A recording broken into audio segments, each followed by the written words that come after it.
We all recognize luck in Pokemon, right? Well, we think we do. We all know the obvious ones: the game-winning critical hit on the last turn possible, the double rock slide flinch in VGC. Well, today we're not going over stuff like that. What we are gonna go over is what almost everyone gets wrong about luck in a Pokemon battle, and something very few players actually accept. And that is, there's actually way more luck in a Pokemon battle than just the one turn you get unlucky. And we'll be going over just how much luck there actually is in a battle of Pokemon, and what that means exactly for how we perceive the game. So let's jump right into the first part of this explanation, which is, did someone attack? Well, then luck is involved. Most battles, for all the attacks they have flying around, will only be considered quote-unquote ruined by an instance of hacks, which is when something drastic and unlikely happens in a short time span, possibly just one turn, a stray secondary effect, a move missing, and of course a critical hit. The kind of thing that completely swings how a battle would play out, swapping the winner and loser at the whim of RNG. What we often don't consider, however, is that just because everything went quote-unquote as it should have, doesn't mean there wasn't luck involved. So what does this mean? Well, let's say in the final turn of the battle, there has been no luck so far, and you just have to hit Draco Meteor to win. You miss and wind up losing instead. That's terrible, right? Of course this is unlucky, but looking at that assumption we just made, there has been no luck so far. If our accurate moves hit, and there are no especially egregious crits, secondary effects, and so on, we think there was no luck. But was there? Forget an entire battle. Most turns tend to have some sort of luck that could happen, and the more turns there are in a battle, the higher the chance for something to pop up, and that basically means it's not that unlucky. Unless you're attacking with, say, Seismic Toss, which can't crit, the fact is nearly every attacking move can crit, and while a crit doesn't necessarily have to be useful, for instance, Heatran critting a Fire Blast on Blissey probably isn't going to do too much in and of itself. With lots of attacks flying around, odds are they're likely to be just a crit on the right turn from severely altering the course of a game, especially in metagames where the Pokemon hit so hard that you can't exactly shrug the boosted damage off, even after Gen 6 nerfed crit damage down to 1.5 from its previous doubled power. Of course, it's not just crits either. That same Heatran Fire Blast can also miss or burn, and while neither might not be too much of a difference maker against Blissey on that one turn, they can be much more devastating against other targets, both on one turn or, as is common, as part of other pieces of luck,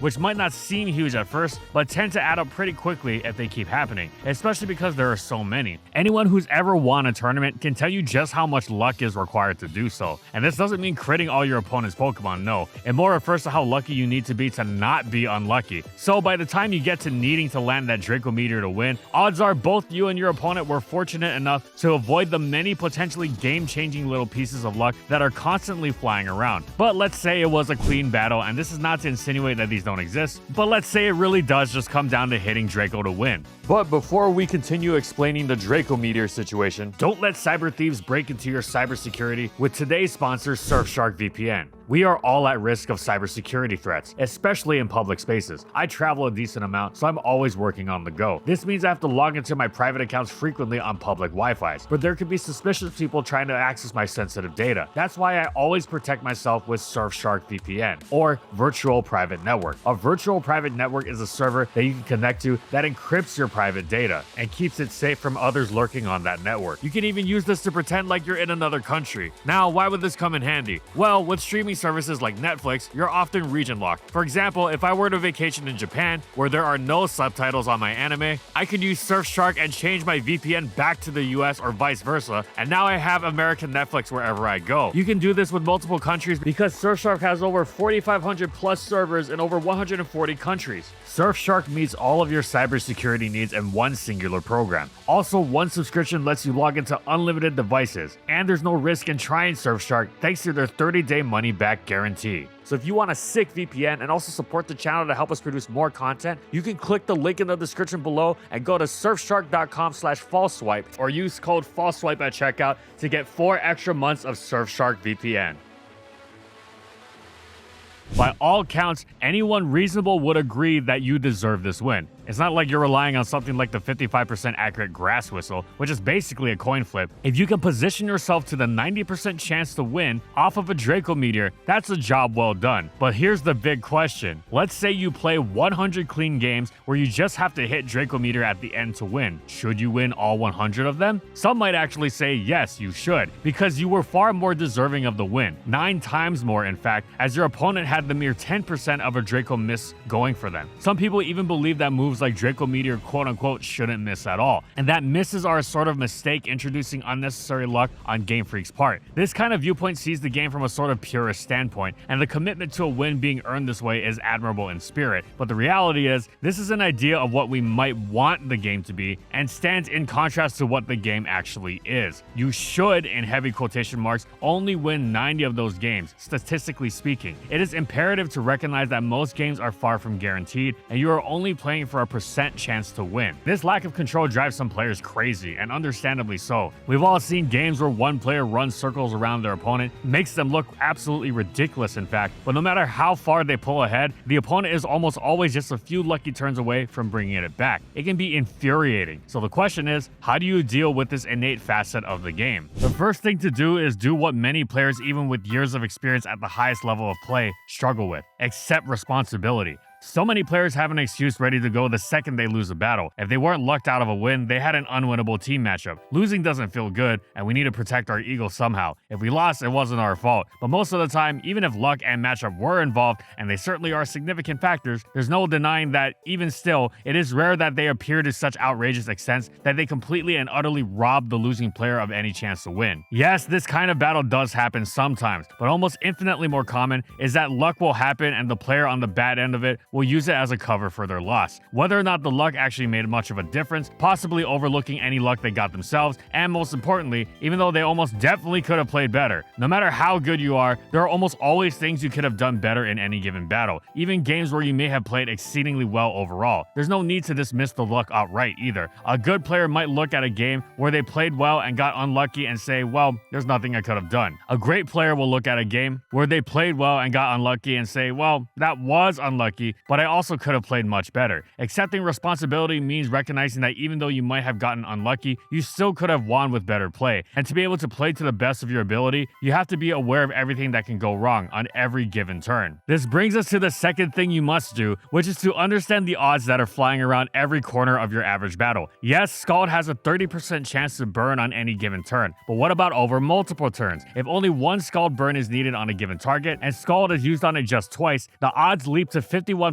of it burning on one of the two attempts. It seems lucky, but you're actually the more fortunate player if you avoid this burn, so you can't exactly blame luck. Alternatively, consider the flip side example. Focus Blast has 70% accuracy. You need to hit 2 in a row to take out an opposing target, as often happens with Focus Sash Alakazam against Choppleberry Tyranitar. Sounds good, right? Actually, this is just the inverse of the Scald example, where 130% chance, in this case, Tyranitar needing a Focus Blast to miss across 2 turns is 51%. This means Alakazam actually has a 49% chance to hit both Focus Blasts. So again, if you hit both your attacks in this situation, you are the lucky one. These are more drastic cases, but we can extract this sort of logic to more common things too. Of course, you can't be afraid of every Thunderbolt paralyzing or crits happening every other turn, or you'll just never get anywhere. But it is good to be aware that, should one Pokemon take a lot of Thunderbolts over the course of a game, odds are that a crit or paralysis will kick in at some point. For this, you should be prepared and should factor it into how you play. So that brings us to part 4, understanding the odds. Now that you're more aware than ever of the possible luck lurking around every corner, how do you deal with it? In simple terms, adjust your play to try and minimize how much you have to risk it from your opponent, and how much luck you are subjecting your opponent to. First, luck minimizing. We all try to do this, but it is crazy how great players at the end of a battle slip up and go for the low percentage strategy than another one they have available to them. And thus, there's only so much sympathy you can garner when the game makes them pay. As a general idea, any Calm Mind Sweeper boosting and healing in front of a powerful attack should not drag out the setup any longer than necessary if all it's going to take is one crit to ruin you. Take only the Calm Minds you need. It's usually going to be 2, maybe 3, but even that's rare, and KO your target before they take you out with a crit that, while perhaps still not likely, wasn't actually all that lucky given how many attacks it fired off. Let's look at a more specific example. If someone has to hit one Hydro Pump to win, they have an 80% odds of victory. So of course, it's unfortunate if the Hydro misses and the game is a loss. But what if that player had another win path available to them with a higher percentage to win, maybe even to the point of being guaranteed? Yes, the hydro miss is still unfortunate, but if you had a better win path and didn't take it, you can't really complain. Sometimes your best option really will be risking the hydro pump, and that's fine, but a lot of what separates good players from the best players in terms of consistent performances is always being on the lookout for a higher percentage play or series of plays. What's great about this is A, that this extends beyond just number crunching and more just looking for sure ways to lock down the win in general, and B, can be addressed in the team builder. Teams with many inaccurate moves are going to get bitten badly by bad luck, so often that it almost ceases to be bad luck, and more so just an effect of the team's innate strategy. They innately give you low percentages to win even when everything goes right. If the goal is to win consistently, see the Focus Blast Alakazam paradox. It's incredibly dangerous with the move, but also tends to lose a lot of games it has won simply because it has to rely on Focus Blast. And it's not as simple as just not using Focus Blast, because then Alakazam becomes incredibly easy to counter, and not using Alakazam means passing up on one of the biggest threats around, which also makes things easier for your opponent, as Alakazam is very difficult to answer should it actually land its Focus Blast. In fact, it's probably Alakazam's biggest flaw. Plus, it's not like there's an alternative like Flamethrower is to Fire Blast. Alakazam doesn't have access to Aura Sphere. It's a similar case for moves like Will-O-Wisp or even Toxic, which are incredibly powerful, but don't have other options you can select if you don't want to risk missing. So if you want to succeed with Alakazam, you have to design your team to compensate for this weakness and then play accordingly, i.e., in a way that minimizes how much you have to click Focus Blast, because sure, you might rip through a team of Tyranitar, Ferrothorn, and Heatran on paper, but that's a lot of Focus Blasts you'll have to click. Best to try and make sure it just has to hit one Focus Blast, and ideally, that it gets 2 chances to do so. It can be done, but it's tough. Then again, that's what makes some players much more consistent with the same strategy than others. Now, after minimizing opposing luck, this brings us to the other side of the coin, maximizing your own luck, which goes beyond just avoiding clicking low percentage moves. That is a start, but what moves are you going to be clicking instead? Those that involve actively trying to grab luck for yourself. Sometimes we tend to look at the game in almost luckless terms, so to speak. It's similar to the aforementioned idea that every Draco Meteor should hit, but it's not quite the same. This is more in the sense that Pokemon is all about positioning and predictions and generally good plays, not fishing for luck. It's understandable after all. Who wants to be known as the player who won because they got lucky? Who wants to be known as the player whose great display of skill was saying, I win if I get 2 crits on the last 2 turns? Wow, who else could have possibly thought of that? It is of course true that good players need to be skillful with their understanding of prediction and game state and all that jazz, but the great players understand that it's best to be lucky and good. And that part of being good involves not just being lucky, but making yourself lucky. And now this does not mean dedicating your entire game plan to getting luck. No, not at all. You simply take your usual gameplay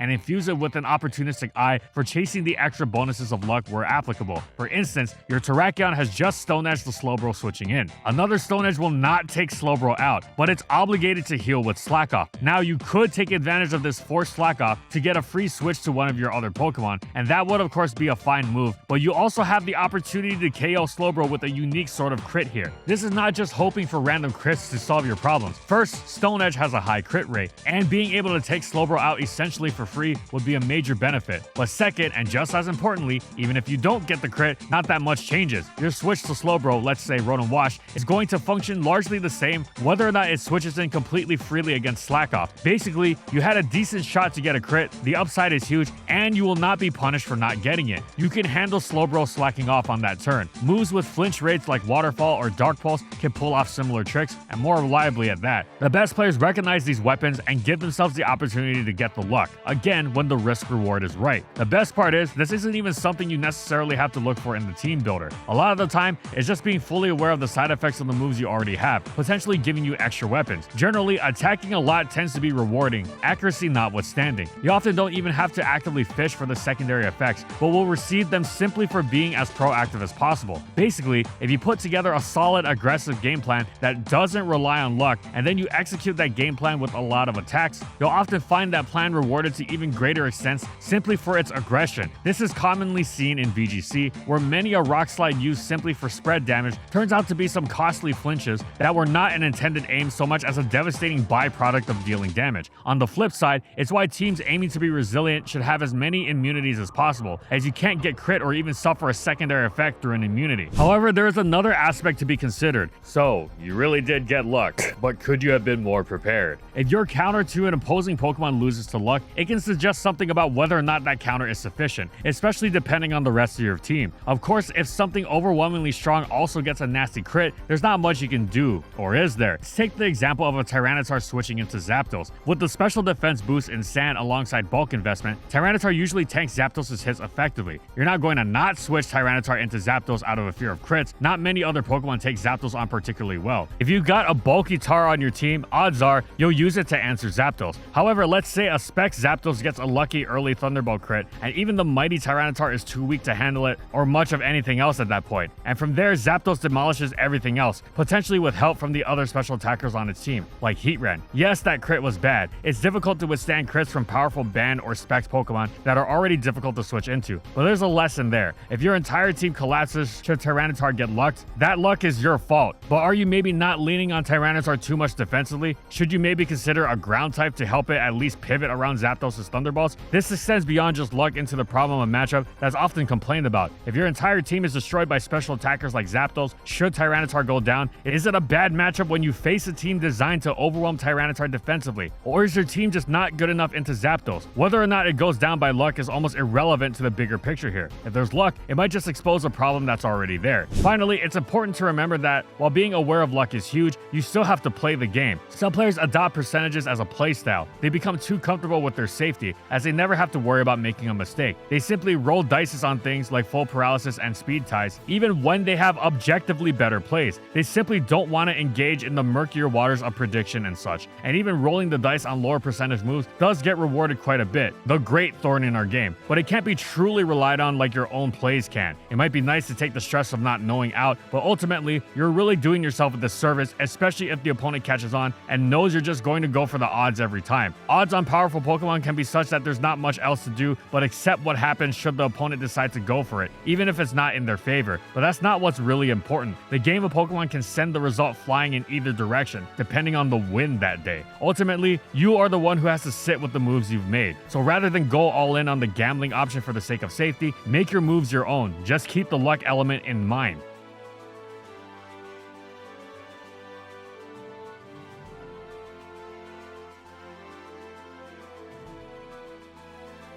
And thank you so much to our Platinum patrons. Thank you to Alex Sable, Anthony Belval Renault, Daniel Isbeast, Corman, Don Creek, Eric Dissing, Espion Lover, Funky, Glitcherton, How, Jack G, King Yabber, Nightfall, Megamon VGC, Mojo Game Slayer, Nurse Jake, One Penguin to Rule, Pretzel SP, Palamute, Schmooter, Seagulls Incorporated, Soljiro Sakura, Spavoon, Skylaria, Soras and Croxon, Shiwei Miji, Stoneface Colin, Tyler, Kiboflu, Wardine, Zathor for their major support of our videos.